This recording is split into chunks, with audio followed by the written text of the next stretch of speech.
Tokyo सहर नपुगेसम्म तामा नदीको पानी पहाडी नदीको चाहिँ स्वच्छ छ, तर टोकियो छिरेपछि यो ढल र फोहोर मिसिएर अत्यन्त प्रदूषित बन्न थाल्छ। तर तामागावाको माथिल्लो भागमा ठूला कार्पहरू भने अझै जीवित छन्।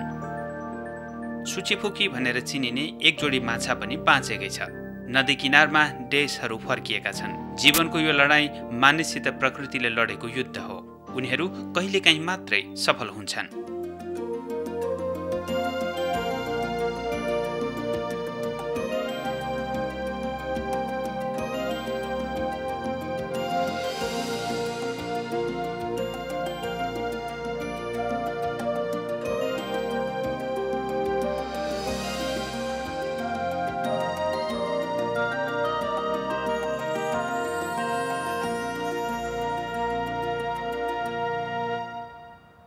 झण्डै 1 करोड 10 लाख मानिस बस्ने टोकियो हरेक वर्ष अझ फैलिरहेको छ।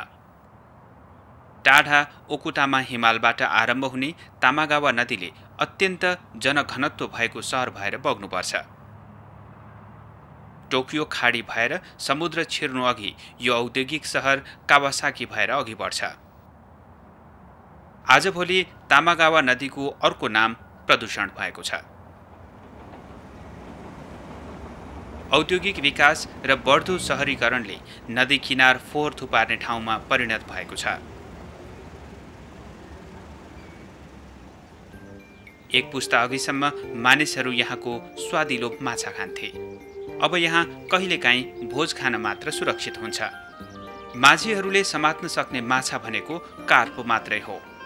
कार्प कुनै पनि आकारका हुन सक्छन्, तर प्रदूषित पानीमा यत्रो ठूलो हुनु नै अचम्मको कुरा हो। माझीहरूका अनुसार अन्य प्रजाति यहाँबाट लोप भइसकेका छन्, तर कार्प भने यो पानीमा अझै जीवित छ। अप्रिल महिना लागिसकेको छ। यो फूल फुल्ने समय हो। वसन्तमा जब नदीको पानी तातिन थाल्छ, कार्पहरू नदीको माथिल्लो भागतिर लाग्छन्। नदी किनारमा कार्पकै कारण नयाँ जीवन सञ्चार हुन थालेको छ। साँघुरो बाटोमा भालेहरू पोथी नजिक जानका लागि तछाड मछाड गरिरहेका छन्। पोथीहरू यहाँका लागि कहिले नहार्ने नेता चाहिँ हुन्। उनीहरू भालेभन्दा निकै ठूला छन् र पेट अण्डाले भरिएको छ। पोथीले एक प्रकारको रसायन फालेर भालेलाई आकर्षित गर्छ। यो फेरोमेनकै कारण उनीहरू भालेलाई आकर्षित पार्छन् र यो साँघुरो बाटोमा आफ्नो पछाडि भालेलाई पछ्याउन बाध्य बनाउँछन्। पानी मुन्तिर छायाकार ताकेयो ओत्सुका हरेक स्थितिको छायाङ्कन गर्न थालेका छन्। प्रदूषित तामा नदीमा छिर्नु निकै कठिन चुनौती हो। पानीमाथि त सबै कुरा ठिकठाक नै भए जस्तो लाग्छ, तर नदीलाई राम्ररी नियाल्ने हो भने यो अत्यन्त प्रदूषित छ। कारखानाका रसायनहरूको कारण पानीमा डिटर्जेन्ट र तेलको फोको उठिरहेको देख्न सकिन्छ। यहाँ डुबुल्की मार्नु स्वास्थ्यको लागि निकै हानिकारक छ। कार्पहरू यो दूषित तामा नदीमा किन बसिरहेका छन् भन्ने कुराको उत्तर पनि यही नजिक फेला पार्न सकिन्छ। यामाकोसी गाउँ निगाटामा अवस्थित छ। हिउँदमा यो ठाउँ धेरै चिसो हुन्छ। यो पहाडमा किसानहरू कार्पलाई हिउँदमा खानको लागि पोखरीमा जोगाएर राख्छन्। परापूर्व कालदेखि नै यस्तो चलन छ। भर्खरै भयो किसानहरूले यो चम्किलो रङका माछाहरू पाल्न थालेका। सङ्कलनकर्ताहरूले यसका लागि राम्रो रकम दिन थालेपछि उनीहरूले यसको सुरुवात गरेका हुन्। रङ्गीन कार्पलाई सङ्कलन गर्ने काम यामाकोसी गाउँबाट सुरु भएको हो। यहाँ माछालाई हिले पोखरीमा पालिन्छ। वास्तवमा कार्पहरू सफाभन्दा हिले पानीमा बढी सुन्दर देखिन्छन्। यसको तौल 5 किलो हुनु भनेको सुँगुरको पाठो जत्रो हुनु हो। यो 6 वर्षको छ। यामाकुसीका बासिन्दाहरू अझै पनि माछा पालन गर्छन्, तर खानका लागि होइन। तामागावा जस्तो प्रदूषित नदीमा पनि $1.5 लाख सम्मको कार्प उत्पादन हुन सक्छ। प्रकृतिले उत्पत्ति गरेको धेरै प्रजातिहरू झैं कार्प पनि मानव फोहोरमा जीवित छ। यो धमिलो पानीमा कार्पलाई मुख किनारको यो चोसोले बाटो देखाउन मद्दत गर्छ। मुख किनारका यी जुङ्गाले उसलाई आउने सम्भावनासित सजग गरिरहेको हुन्छ। क्याटफिस पनि यही बारबलबाट सुसज्जित हुन्छ। कार्पका मुख पानीको तल्लो सतहमा माटोलाई खन्दै आफ्ना लागि आहार तयार पार्नको लागि नै बनेको जस्तो छ। कार्पहरू वास्तवमै योद्धाहरू झैं छन्। उनीहरू पानी मुनि हिलोमा लुकेका कसैलाई पनि खोजेर बाहिर निकाल्न सक्छन् अनि खाएर जीवन निर्वाह गर्छन्, चाहे त्यो कुनै जुका होस् या सेलफिश।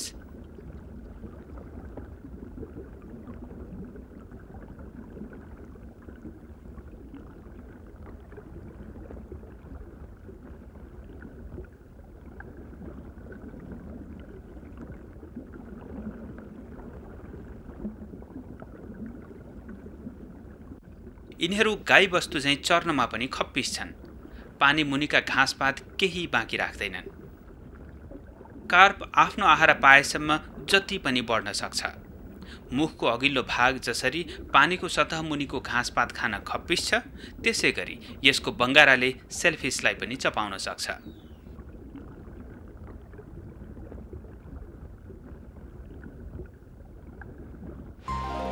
सन् 1965 तिर नगर विकासका अधिकारीहरूले ढललाई सिधै तामा नदीमा फाले। जब ढल नदीमा खस्न थाल्यो, यहाँ जीवनका लागि आवश्यक पर्ने अक्सिजन समाप्त हुन थाल्यो। स्वच्छ पानी नदीको माथिल्लो भागमै विकासको काममा मोडिन थालियो। तलपट्टिको प्रदूषणलाई कसैले ध्यान नै दिएनन्। केही वर्षमै माछाका प्रजातिहरू कि त मर्न थाले कि यहाँबाट बसाइसराई गरे। यहाँ बाँचेका जीवहरू माझीहरूका लागि भन्दा अनुसन्धानमा लागेका र वातावरणविदहरूका लागि खास अभिरुचिको विषय बनेका छन्। यहाँका धेरै माछाहरूको शारीरिक बनोट कमजोर र नमिलेको छ। केही जन्मिँदै दुर्बल छन् भने केहीको पुच्छर छैन र धेरै रोगग्रस्त छन्। ओगाजी बाँध नजिक त यो समस्या झन बढी छ। यो नहरले तामा नदीको प्राकृतिक बहावको सबैभन्दा बढी पानी लिएको छ। विकासका लागि यो पानी तानिएको हो। मानव आवश्यकताका लागि नदीलाई अर्कोतिर मोड्नुको परिणाम अन्त्यमा बाँधमा आएर देखिन्छ।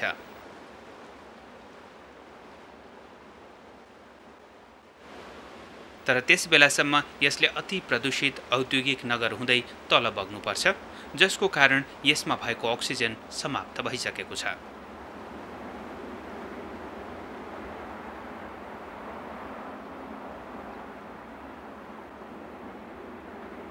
तामा नदीको यो दुर्दशा कुनै नौलो भने होइन। जापानमा मात्रै यस्तो भएको पनि होइन।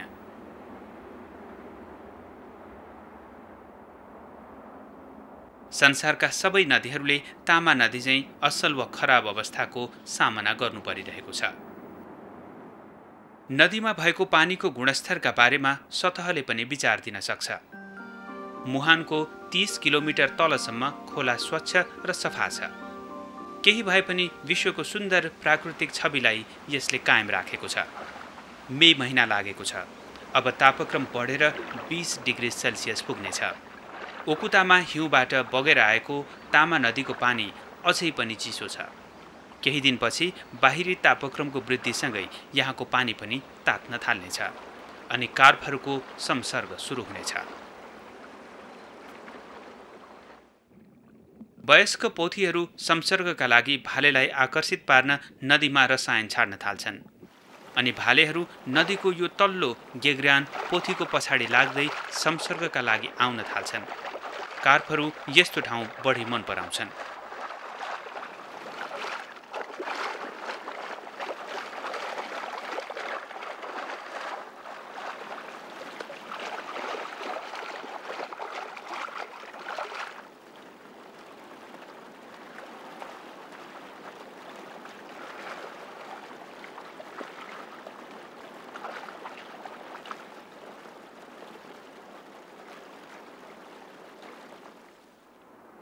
एउटा पोथी यो तल्लो भागमा तैरिरहेको छ।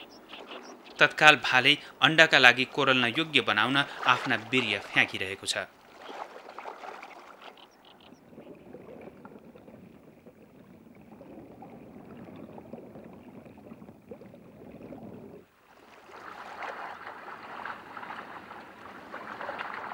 कम पानी भएको र गेग्रान सतहमा अक्सिजनको मात्रा धेरै हुने भएकाले यहाँ रहेका फूलहरूको विकासका लागि मद्दत पुग्छ। परिणामस्वरूप अन्य धेरै माछाहरू चाहिँ कार्प पनि पानीको गेग्र्यान भएको सतहमा आउने गर्छ। एउटा उमेर पुगेको पोथीले एक पटकमा 6 लाखसम्म अण्डा पार्छे। यो वर्षमा 2 पटक हुने गर्छ। कार्पहरू अण्डा पार्नका लागि यस्ता ठाउँहरू मन पराउँछन् जसले गर्दा तीव्र प्रवाहले उसको अण्डा बगाउँदैन। शहरीकरणले तामाको तल्लो भागका धेरै माछा मरिसकेका छन्। बचेका कार्पले जीवन धान्नका लागि नयाँ रणनीति अपनाउनु परेको छ। तामा नदीको तल्लो भेगमा जथाभावी निर्माण कार्य सञ्चालन भएकोले कार्प माछाका लागि आवश्यक गेग्र्यान सतहलाई नराम्रो असर परिरहेको छ। यसैको कारण कार्पको गतिविधिमाथि पनि ठूलो असर परिरहेको छ। मानिसको उपस्थिति नहुँदा कार्पले प्रजननका लागि माथि जान पर्दैन थियो। यसको आवश्यकता पनि थिएन। तर सिमेन्टका यी तटबन्धहरूले प्राकृतिक स्थान लिन सक्दैनन्। कार्पलाई प्रजननका लागि नदीको माथिल्लो भाग जानको लागि उसको भित्री चेतनाले जनाउ गरिरहेको छ।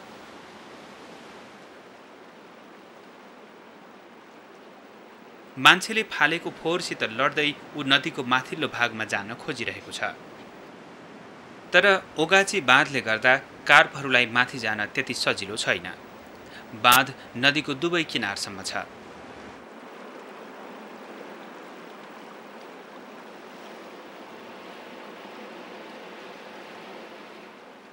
इन्जिनियरहरूले कार्पका लागि भर्याङ निर्माण गरेका छन्, उत्तरी अमेरिकाका साल्मोनका लागि जस्तै। तर कार्प साल्मोन होइनन्। उनीहरू यस्तो भिरालो प्रयोग गर्न सक्दैनन्।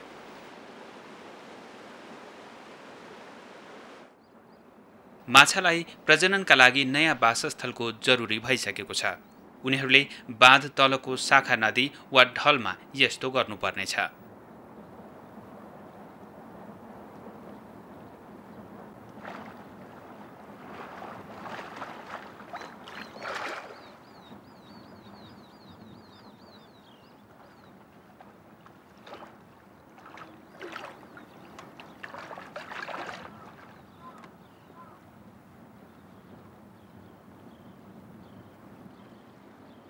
अण्डा पार्ने घाँस भएको उपयुक्त ठाउँ नपाएपछि उनीहरूले अस्वाभाविक ठाउँ रोज्दा रहेछन्।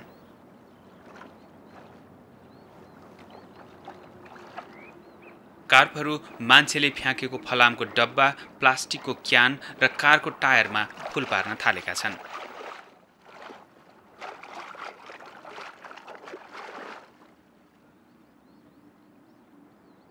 यो ठाउँ जेसुकैका लागि प्रयोग भए तापनि अब सयौं कार्पका अण्डाहरूको वासस्थल बनिसकेको छ।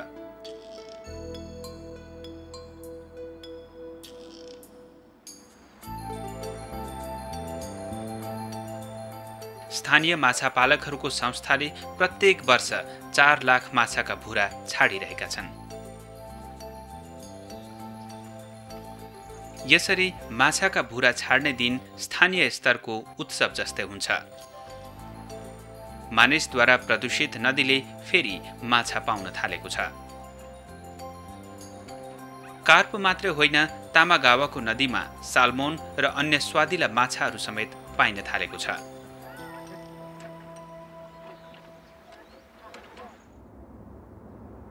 चोफु शहर, टोकियो। पानीको अत्यन्त खराब अवस्थामा माछा खोज्नु मूर्खता मात्रै हो। तर टोकियोको मत्स्य विभागका अनुसन्धानकर्ताहरू हार मान्ने खालका छैनन् अनि उनीहरूले आशावादी पनि हुनुपर्छ। उनीहरू तामाको तल्लो भागमा समुद्रबाट आएका स्वादिलो माछाहरूका बारेमा अध्ययन गरिरहेका छन्। यो पटक उनीहरूले 4 वटा साना माछाहरू फेला पारे। अन्त्यमा यो बीचको भने स्वीट फिश रहेछ। यहाँ आएर अकिकोवा ठुलो तामागावामा मिसिन्छ। सानो डेस माछा अझै कहिलेकाहीँ देखिन्छ। नदीको अवस्थाका बारेमा यी माछाहरूले सङ्केत दिन्छन्। त्यसैले पनि होला यिनका लागि आवश्यक नदी मुनिको सतह अझै जीवन धान्न योग्य छ। डेसका लागि सफा सतह चाहिन्छ। उनीहरूलाई बाँच्नका लागि पानी मुनि साना ढुङ्गाहरू भएको सतह चाहिन्छ।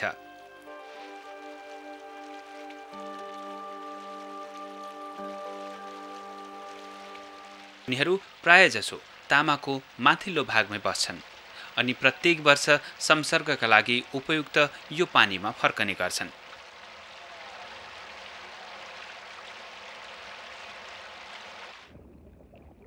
भाग्यवश मानव निर्मित यो ग्राभेल सतहले यिनका लागि सघाइरहेको छ।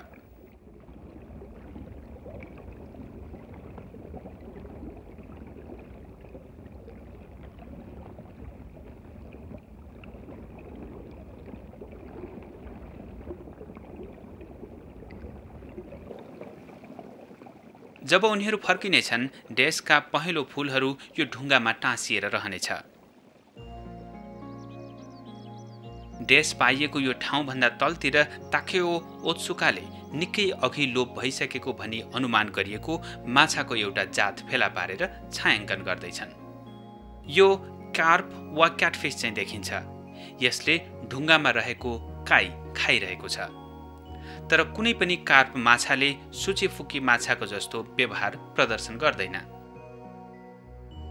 भाले सुचेफुकीहरू अण्डालाई खाएको जस्तो गरी मुखमा राखेर चुस्छन्, तर उनीहरूले खाएका होइनन्, बरु आफ्नो गिलबाट अक्सिजनयुक्त पानी छाडिरहेका हुन्।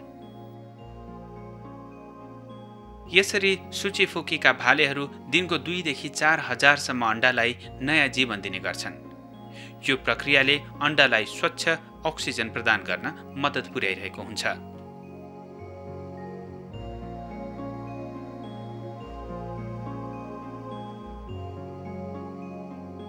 यो मन्द गतिको छायाङ्कनले भालेको गतिविधिलाई प्रष्ट देखाइरहेको छ। ताकियो ओत्सुकाले खिचेका सुचेफुकी दृश्यहरू मूल्यवान छन्। जब तामा शहर बीच भएर बग्न थाल्छ, यसको प्राकृतिक स्वरूपमा पनि परिवर्तन आउन थाल्छ।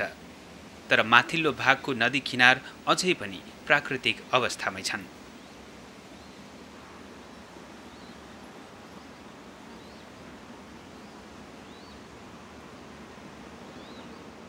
तामा उपत्यकामा यसको बहाव देख्दा यो अझै पनि मानव कुदृष्टिबाट निकै टाढा भएको महसुस हुन्छ।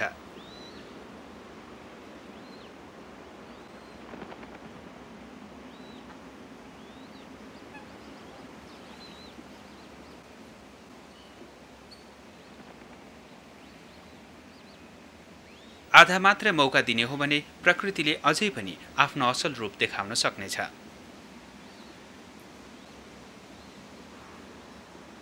दक्षिण साइबेरियाबाट यहाँ आइपुगेको पेरेग्रिन फाल्कोनले आशाको संकेत दिइरहेको छ।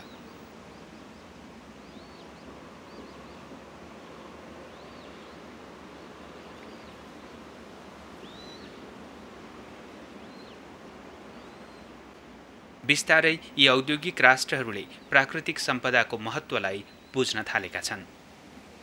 यदि हामी उदार भएका भए तामा नदीको सम्पन्नतालाई सदैव कदर गर्थ्यौं होला। नदीका लागि यो शान्ति निकै आवश्यक छ। तर यहाँ यस्तो भइरहेको छैन। अझै पनि कार्पहरू पौडिने ठाउँमा तैरिरहेको यो फोहोर सफा गर्न प्रकृति आफै नै संलग्न छ। शाखा नदीहरूमा स्वच्छ र सफा पानी बग्नेछ। नदीका किनार असीमित हुन्छन्। पानी जहिले पनि जहाँसुकै बग्न सक्छ। त्यसैले पनि यसले आफ्नो वास्तविक बाटोहरू कुनै पनि बेला फेर्न सक्छ। यो बाँधकै कुरा गर्ने हो भने यसले तामाको धेरै पानी मोडेर लगेको छ, तर सबै त होइन। यी मध्ये केही ग्राभेल भएर तामाको तल्लो भागसम्म बगेर आइपुगेको छ। बाँध माथिको पानी वास्तवमा निकै प्रदूषित भए तापनि यहाँ बालुवा र तल्लो सतहमा स्थित ग्राभेलको तहले अझै पनि प्रशोधनको काम गरिरहेको छ। सूक्ष्म जीवहरूले थुपारिएको दूषित तत्त्वलाई कम पार्ने काम गरिरहेको छ। यसको कारण बाँध मुनिको प्रदूषण सफाई भइरहेको छ।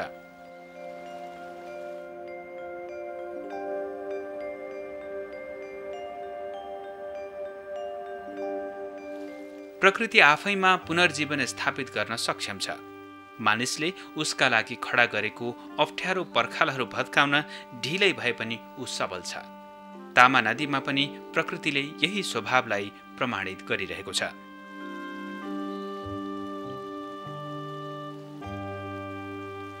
अनि फेरि एकपटक यहाँको पानी स्वच्छ र सफा भइरहेको छ। यहाँको जीवन फेरि फर्किरहेको छ। नदीभित्र पनि उज्यालो छाउन थालेको छ। पानी मुनि घाँस फेरि उम्रिन थालेको छ। जब नहरमा घाँसहरू बढ्न थाल्नेछन्, यसका जराले पानीको बहाव रोक्नेछ र नदी मुनिको सतहमा माटोले नयाँ जन्म लिनेछ। समुद्री आँधी आउने मौसम सुरु भएको छ। ओकुतामा पहाड र टोकियो खाडी बीचको यो तामा नदीको भूभाग अस्थिर हुन थालेको छ। आँधीले यसको 130 किलोमिटर क्षेत्रलाई असर पार्छ। वर्षात र हुरी निरन्तर जारी छ। आफ्नो साँघुरो घेरामा तामा झन्झन माथि बढ्न थाल्छ। बाढी नियन्त्रणका लागि अपनाइएका उपाय र रोपिएको रुखहरूको शक्ति परीक्षण गर्दै यो माथि बढिरहेको छ। तर समुद्री आँधीको बेगले नदीलाई ताजा पानी प्रवाह गर्ने काम गरिरहेको हुन्छ र अन्त्यमा नदी आफै स्वच्छ बन्नका लागि सघाउने काम गर्छ। शहरको ढल निकास र प्रदूषणबाट दिक्क यो नदीका लागि नयाँ जीवन सुरु हुने बेला भएको छ। यहाँ चमत्कारिक परिवर्तन आउन सक्छ। समुद्री हुरी बतास पश्चात नदीमा फेरि माछा देखिन्छ। आँधी आउनु अघि यहाँ केही पनि थिएन। अहिले उनीहरूलाई पानीले साथ दिएको छ। हरियाली छाएको यो होरेनले उनीहरूका लागि पर्याप्त आहारको बन्दोबस्त गर्नेछ।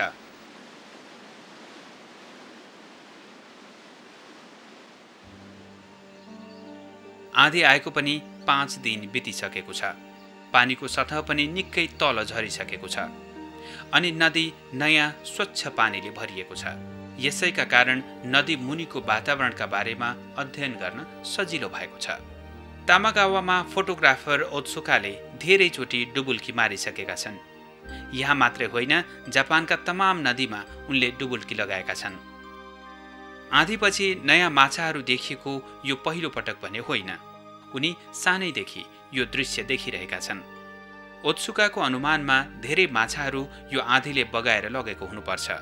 अरू भने बग्दै नदीमा समाहित भएको हुनुपर्छ। ओत्सुकाका अनुसार माछाहरू नदीको प्रवाहलाई बुझेर समाहित हुने गर्छन्।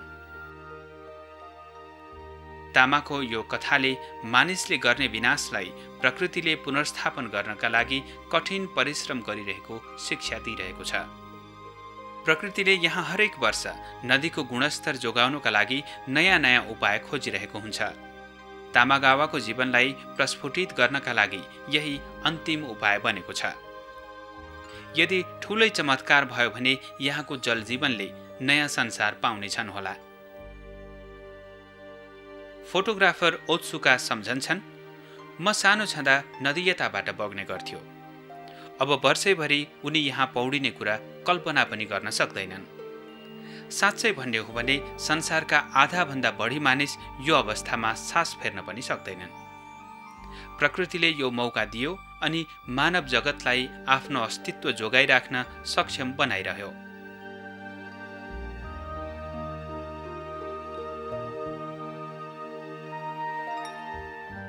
समुद्री आँधी पश्चातको तामा नदीमा छाएको यो जीवन प्रकृतिले मानव समुदायलाई हानेको सौम्य झापट ठाने हुन्छ। मान्छेले थुपारेको फोहोरको यो जवाफ हो। पृथ्वीमा उसले स्याहारेको अस्तित्व नै मानिसका लागि अर्को महत्त्वपूर्ण पाठ भएको छ। जब मानिसले उत्पादन गरेको फोहोर बग्छ र नदी प्राकृतिक अवस्थामा आउँछ, संसार यस्तै हुनुपर्छ भनेर उनले भनिरहे चाहिँ लाग्छ।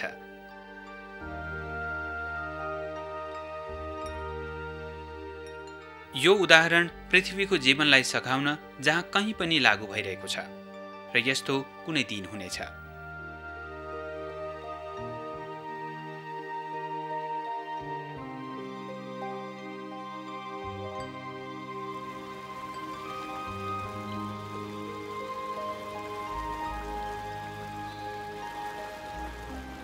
यसैगरी तामाको माथिल्लो भागले सधैँ सधैँ आफूमा जीवहरूलाई लिइरहन पाओस्। यहाँ अण्डाहरू हुनेछन्, फोहोर होइन। यिनको जीवन मान्छेको होइन, प्रकृतिको हातमा छ। मानव हस्तक्षेपले प्राकृतिक सन्तुलनलाई सदैव बिगारेको छ, तर हामी पाठ सिक्दैछौँ जस्तो लाग्दैछ। सायद कुनै दिन तामागावाको तल्लो भागले पनि ग्लोबल फ्यामिलीका अन्य सन्तानलाई निम्त्याउनेछ।